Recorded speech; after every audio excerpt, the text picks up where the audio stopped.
नमस्कार।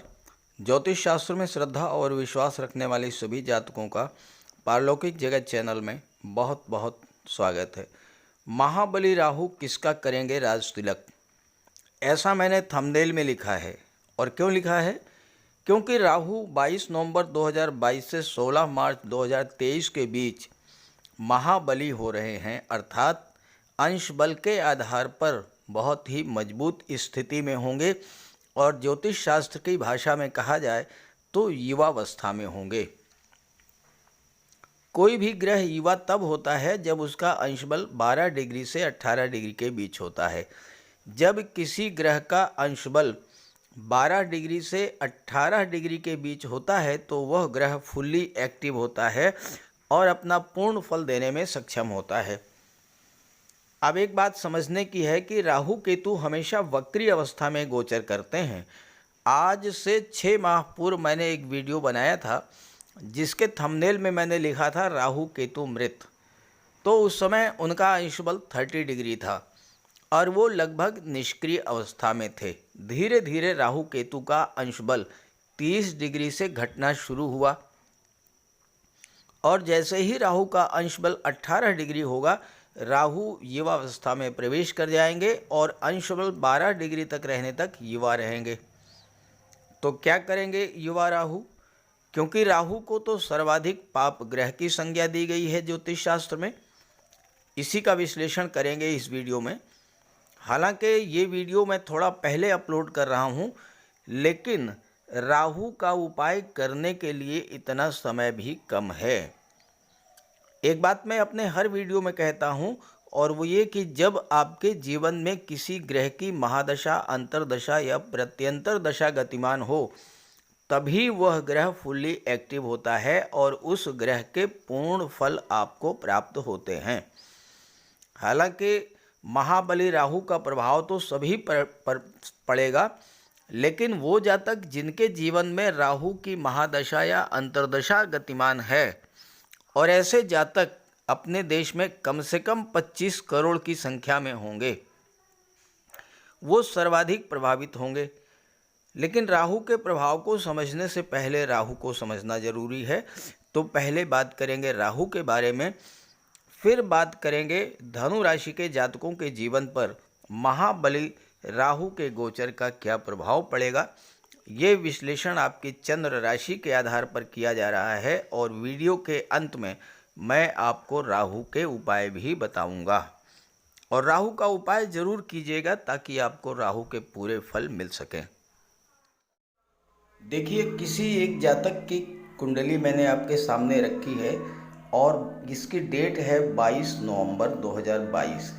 22 नवंबर 2022 को राहु का अंश बल देखिए तो राहु का अंश बल है 18 डिग्री 8 मिनट, यानी राहु युवावस्था में प्रवेश करने जा रहे हैं। अब इसके बाद की आप दूसरी कुंडली देखिए। ये दूसरी कुंडली है और ये कुंडली है 16 मार्च की, और 16 मार्च को राहु का अंश बल आप देख लीजिए। राहु का अंश बल है 12 डिग्री 5 मिनट। इसका मतलब ये है कि 22 नवंबर से 16 मार्च 2023 के बीच लगभग 4 महीने तक राहु पूर्ण युवा अवस्था में रहेंगे। अब आइए राहु को समझते हैं।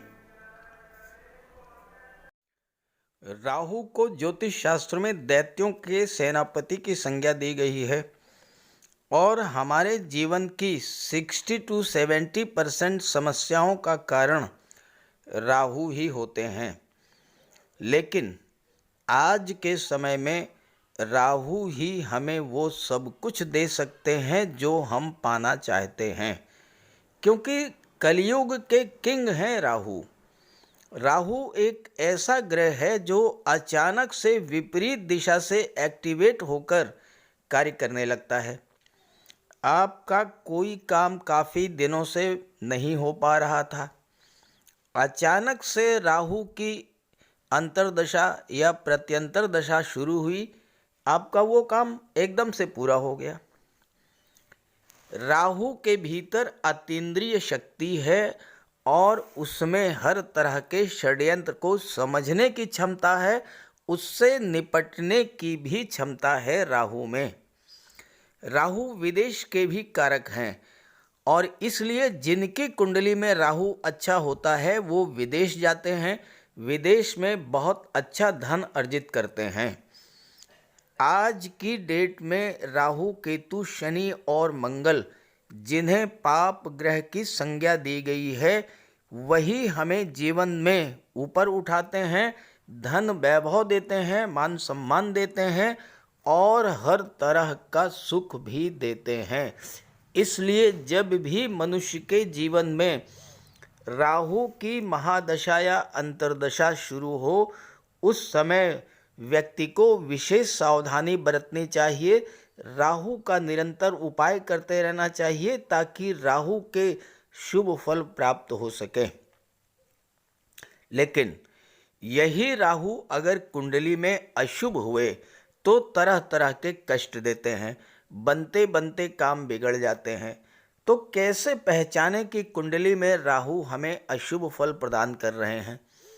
क्योंकि हर व्यक्ति तो ज्योतिष का ज्ञाता होता नहीं है, तो कैसे पता लगेगा कि राहु हमारी कुंडली में हमें अशुभ फल दे रहे हैं? देखिए, कुछ लक्षण मैं आपको बता रहा हूँ। अगर राहु खराब हों तो सबसे पहले तो हमारी मानसिकता को खराब कर देते हैं। मन में लगातार नेगेटिव फीलिंग्स आती हैं, एक अनजाना सा भय हमेशा बना रहता है। राहु हमारी सोच को नेगेटिव कर देते हैं, हमें ये लगता है कि हम जीवन में कुछ कर ही नहीं सकते। मन में भ्रम की स्थिति पैदा होती है और हम रस्सी को भी सांप समझकर उससे डरते रहते हैं। अगर आपके साथ लगातार चीटिंग हो रही हो, लगातार धोखा मिल रहा हो, सरकार से जुड़े कार्यों में लगातार असफलता मिल रही हो, किसी भी काम में मन ना लग रहा हो, अचानक से अशुभ घटनाएं आपके जीवन में घटित होने लगें, तो आप ये समझ जाइए कि राहु आपके जीवन में खराब फल दे रहे हैं और तुरंत राहु का उपाय कीजिए। इसके अलावा राहु खराब हो तो घर में कबाड़ जमा होने लगता है, खास करके इलेक्ट्रिक आइटम्स का कबाड़। राहु पारिवारिक जीवन को खराब कर देते हैं, पति पत्नी के संबंध खराब कर देते हैं, आपस में भ्रम और गलतफहमी की स्थिति भी बना देते हैं। राहु शुभ कब होता है, अब ये भी समझ लें।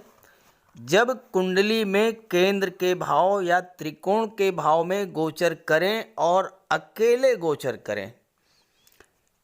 केंद्र के भाव 1, 4, 7, दशम भाव को विष्णु स्थान कहा जाता है, पंचम और नवम भाव को लक्ष्मी स्थान कहा जाता है।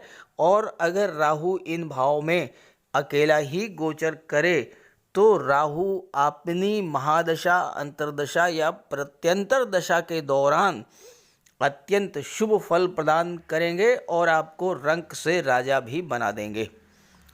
लेकिन ध्यान दीजिएगा कि अगर राहु के साथ त्रिषडाय भाव के स्वामियों की युति बन जाए, यानी राहु के साथ तीसरे भाव, छठे भाव या 11वें भाव के स्वामी आकर के बैठ जाएं, तो ये जिस भाव में गोचर कर रहे हैं उस भाव के अशुभ फल आपको प्राप्त होंगे। लेकिन ध्यान दीजिएगा, कुंडली का दशम भाव इसका अपवाद है। दशम भाव में राहु हो और उनके साथ त्रिषडाय भाव के स्वामी भी बैठे हों, तब भी राहु शुभ फल ही देगा। तो इसी आधार पर विश्लेषण करेंगे कि अलग अलग राशि के जातकों को महाबली राहु क्या फल प्रदान करेंगे। तो ये है धनु राशि के जातकों की कुंडली। आपके लग्न के स्वामी देवगुरु बृहस्पति हैं, जो कि कुंडली के चतुर्थ भाव सुख भाव में हंस राजयोग का निर्माण कर रहे हैं। राहु का गोचर पंचम भाव में है और पंचम भाव शिक्षा, संतान, love relations, creativity, share market का होता है। राहु भी सोशल मीडिया के कारक हैं, शेयर मार्केट के कारक हैं, संतान के कारक हैं, अचानक धन प्राप्ति के कारक हैं। तो राहु यहाँ पर बहुत अच्छा रिजल्ट आपको देंगे, इसमें कोई दो राय नहीं है। लेकिन याद कीजिए आज से 2 महीने पहले का समय, जैसा कि आपने इस बात को समझ लिया होगा कि राहु खराब कब होते हैं, तो 27 जून से और 10 अगस्त के बीच का समय आप याद कीजिए। राहु के साथ मंगल का गोचर था, मंगल मेष राशि में गोचर कर रहे थे और इन 45 दिनों में आपकी कुंडली के पंचम भाव में अंगारक योग बना। अंगारक योग क्या हुआ? अंगारक यानी कि अंगारे के समान जलाने वाला, भस्म कर देने वाला योग, सबसे खराब योग माना जाता है अंगारक योग। पंचम भाव शिक्षा और संतान का है। अंगारक योग के बनने से छात्रों को बहुत अधिक समस्या आई होगी, पढ़ाई में मन नहीं लगा होगा। राहु मन में भ्रम पैदा करते हैं, तो आपके मन में कन्फ्यूज़न क्रिएट किया होगा राहु ने, क्या पढ़ें क्या ना पढ़ें। प्रतियोगी परीक्षाओं में भी स्थितियां आपके प्रतिकूल रही होंगी। संतान की दृष्टि से ये समय अच्छा नहीं रहा होगा। आपके संतान को या तो कष्ट हुआ होगा या आपके संतान को असफलता देखनी पड़ी होगी। और चूंकि इस गोचर काल में राहु की दृष्टि लाभ के भाव पर पड़ी और राहु अंगारक योग बना रहे हैं, तो आपका लाभ भी प्रभावित हुआ होगा। धन की बहुत बड़ी समस्या आपके सामने आई होगी, फाइनेंशियल क्राइसिस से आप गुजरे होंगे। आपका पैसा जो आपको मिलना है वो नहीं मिला होगा, कहीं ना कहीं आपका पैसा फंस गया होगा। किसी को आपने पैसा उधार दिया था, वो पैसा नहीं मिला होगा, डूब गया होगा। और राहु की दृष्टि भाग्य भाव पर पड़ी तो भाग्य का भी आपको पूरा सपोर्ट नहीं मिला होगा। और चूंकि राहु की दृष्टि आपके लग्न पर पड़ी, लग्न आपका व्यक्तित्व होता है, आपका स्वास्थ्य होता है, मानसिक तनाव की स्थिति से आप गुजरे होंगे। भयंकर तनाव आपके मन में रहा होगा, शिक्षा को लेकर, संतान को लेकर, पैसे को लेकर, व्यापार व्यवसाय, नौकरी में प्रॉब्लम्स, इन सब को लेकर के मानसिक तनाव रहा होगा। एक अनजाना सा भय भी आपके मन में रहा होगा, कहीं ऐसा ना हो कि नौकरी में कोई दिक्कत आ जाए, कहीं ऐसा ना हो कि मेरे बच्चे के साथ कोई समस्या आ जाए। इस तरह के तमाम डर आपको सताते रहे होंगे। डिप्रेशन की स्थिति बनी होगी और पेट संबंधी रोगों से भी आप परेशान हुए होंगे। गैस प्रॉब्लम है, पाइल्स की प्रॉब्लम है, नाखून टूटना, बाल झड़ना, या फिर अचानक से कोई ऐसी बड़ी सांघातिक बीमारी से भी आप पीड़ित हुए होंगे। राहु ससुराल पक्ष के कारक होते हैं, ससुराल पक्ष से भी आपका विवाद हुआ होगा। राहु शेयर मार्केट के कारक हैं, तो शेयर मार्केट में भी आपको, शेयर ट्रेडिंग में भी स्थितियां आपके प्रतिकूल रही होंगी, शेयर ट्रेडिंग में आपको नुकसान हुआ होगा। और इस समय 27/6 से 10/8 के बीच शनि भी वक्री थे और शनि धन के भाव में गोचर कर रहे हैं। अंगारक योग के बनने पर व्यक्ति को क्रोध बहुत अधिक आता है। छोटी छोटी बात पर बहसबाजी शुरू हुई और राहु एकदम से भयंकर क्रोध ला देते हैं, इतना अधिक क्रोध कि आप आउट ऑफ कंट्रोल हो जाते हैं और इसका दुष्परिणाम आपके परिवार पर पड़ा होगा, आपके फैमिली लाइफ पर पड़ा होगा। परिवार में तनाव, कलह की स्थितियां बनी होंगी। और सेकंड हाउस धन के संचय का होता है, तो धन का संचय तो होना ही नहीं है। धन का जब आगमन ही नहीं हुआ तो संचय कहाँ से होगा।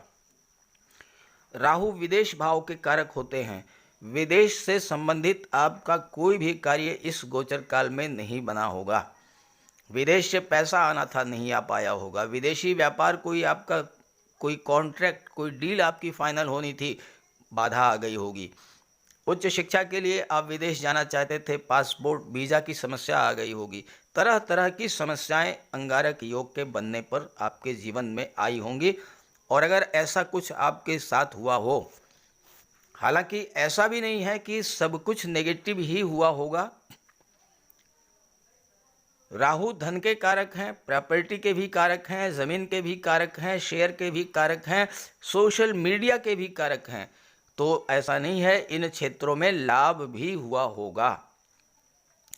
लेकिन वो जातक जिनके जीवन में राहु की महादशा और अंतर्दशा गतिमान होगी, उनके लिए राहु का ये गोचर विशेष कष्ट देने वाला रहा होगा।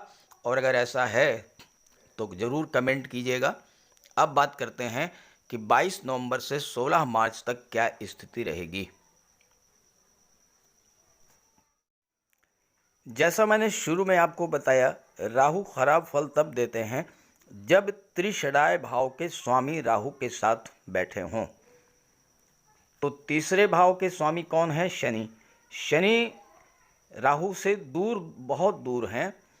राहु के साथ आने का तो कोई प्रश्न ही नहीं पैदा होता है, क्योंकि शनि 17 जनवरी को राशि परिवर्तन करेंगे तो पराक्रम भाव में आएंगे, पंचम में नहीं आ पाएंगे। छठे भाव और 11वें भाव के स्वामी हैं शुक्र, और शुक्र भी 22 नवंबर से 16 मार्च के बीच मेष राशि में नहीं आ पाएंगे। तो राहु अकेले पंचम भाव में गोचर करेंगे। जब राहु अकेले होते हैं और केंद्र के भाव या त्रिकोण के भाव विष्णु स्थान या लक्ष्मी स्थान में गोचर करते हैं, अब ये पंचम स्थान त्रिकोण का भाव है, लक्ष्मी स्थान है, तो धन प्राप्ति की दृष्टि से बहुत ही अच्छा रहेगा, क्योंकि राहु की दृष्टि दूसरे त्रिकोण भाग्य भाव पर भी पड़ेगी। पंचम भी लक्ष्मी स्थान है और नवम भी लक्ष्मी स्थान है, तो भाग्य के सपोर्ट से आपको अचानक से मोटा पैसा मिलेगा। और यहाँ एकादश पर दृष्टि पड़ेगी। एकादश में केतु का गोचर है। केतु शुक्र की राशि में है। शुक्र धन, वैभव, ऐश्वर्य और सुखों के कारक हैं, और शुक्र राहु के परम मित्र हैं। शुक्र क्या है? दैत्य गुरु हैं। राहु क्या है? दैत्यों के सेनापति। तो राहु और शुक्र एक दूसरे को बहुत अधिक सपोर्ट करते हैं। तो 22 नवंबर से 16 मार्च 2023 के बीच का समय धन प्राप्ति की दृष्टि से बहुत ही अच्छा रहेगा आपके लिए। लॉटरी से, शेयर से, या फिर कोई पैसा जो आपका डूब गया था, गवर्नमेंट के पास कोई पैसा फंसा था, या फिर कोई पैतृक संपत्ति, वसीयत या विरासत से कोई संपत्ति मिलनी थी, वो आपको मिलेगी। ससुराल पक्ष से भी रिश्ते आपके अच्छे हो जाएंगे और ससुराल से भी आपको धन की प्राप्ति होगी। राहु का पंचम भाव में गोचर करना छात्रों के लिए बहुत ही अच्छा होगा। राहु आपको विलक्षण बुद्धि का स्वामी बना देंगे। बहुत ही जीनियस होते हैं ऐसे जातक जिनके पंचम भाव में राहु का गोचर हो। पंचम भाव क्रिएटिविटी का होता है। आप हमेशा कुछ नया करने की सोचेंगे, और चूंकि पंचम भाव शेयर मार्केट का भी होता है और राहु शेयर मार्केट के कारक हैं, ऐसे जातक शेयर मार्केट में बहुत अच्छा करते हैं। पंचमस्थ राहु के प्रभाव से ऐसे जातक उन बातों को सोच जाते हैं जहां तक दूसरे लोग कल्पना भी नहीं कर सकते हैं, और ऐसे लोग समय से आगे होते हैं। खास करके अगर रिसर्च के क्षेत्र में है तो बहुत अच्छा काम करते हैं, बहुत बुलंदियों तक जाते हैं। राहु आपकी इंट्यूशन पावर को बढ़ा देंगे। भविष्य में होने वाली घटनाओं का आभास आपको पहले से हो जाएगा, और शेयर ट्रेडिंग में बहुत अधिक आपको लाभ होगा। साथ ही साथ शिक्षा के क्षेत्र में, आईटी सेक्टर में, मैनेजमेंट के क्षेत्र में, कला के क्षेत्र में नाम और यश अर्जित करेंगे। राहु सोशल मीडिया के भी कारक होते हैं, और जो लोग पत्रकारिता से जुड़े हैं, सोशल मीडिया से जुड़े हुए हैं, फिल्म या टीवी सीरियल से जुड़े हुए हैं,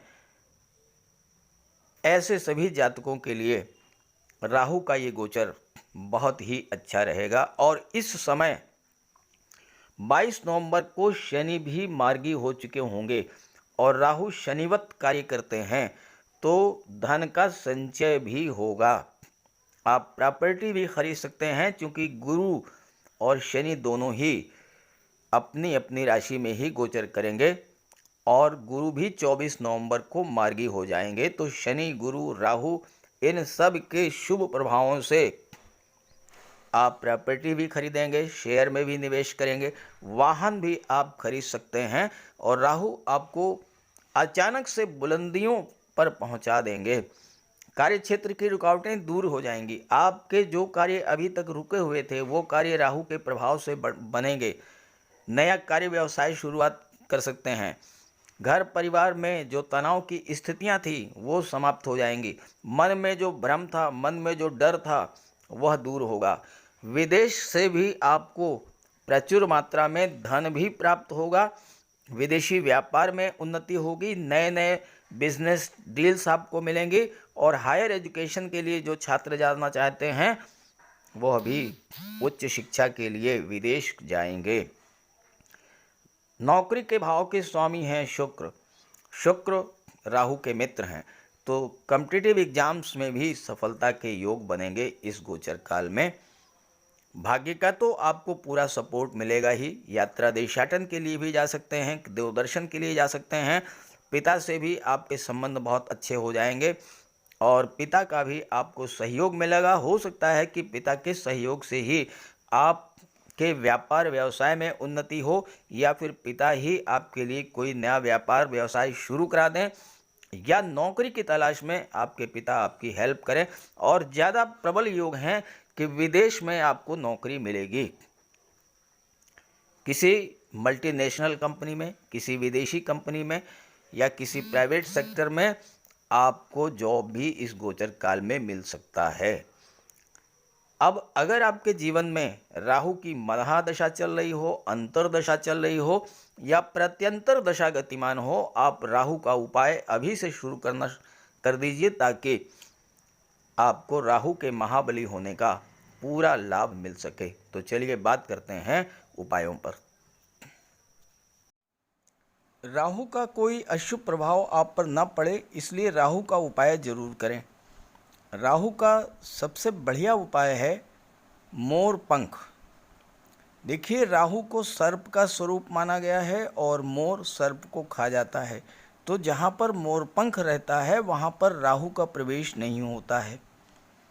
अपने घर के मेन डोर पर, बेडरूम में, ड्राइंग रूम में, स्टडी रूम में एक एक मोर पंख लगा दें। एक मोर पंख अपने तकिए के नीचे रखें। जहाँ पर आप कार्य करते हैं ऑफिस में, वहाँ भी मोर पंख आप रखें।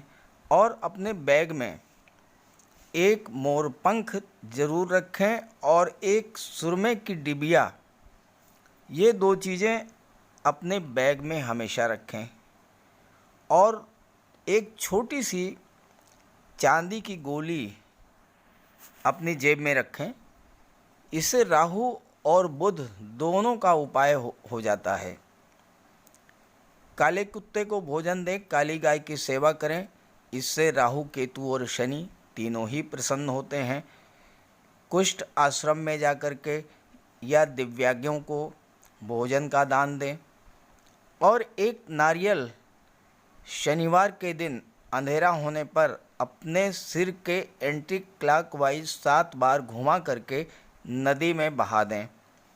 दुर्गा माता का आशीर्वाद प्राप्त करें। दुर्गा चालीसा का पाठ करें। सोमवार के दिन शिवलिंग पर अभिषेक करें। सफ़ेद चंदन का टीका लगाएं और एक सफ़ेद चंदन का टुकड़ा अपने पास रखें। घर में कपूर की धूनी दें। ये छोटे छोटे से उपाय हैं। अगर आप इन उपायों को करते हैं तो निश्चित रूप से राहु के सभी शुभ फल आपको प्राप्त होंगे। तो उपाय ज़रूर कीजिएगा, लाभ मिलेगा। और जब लाभ हो तो कमेंट करके बताइएगा और ये वीडियो अपने साथियों को, अपने मित्रों को भी शेयर कर दीजिएगा। नमस्कार।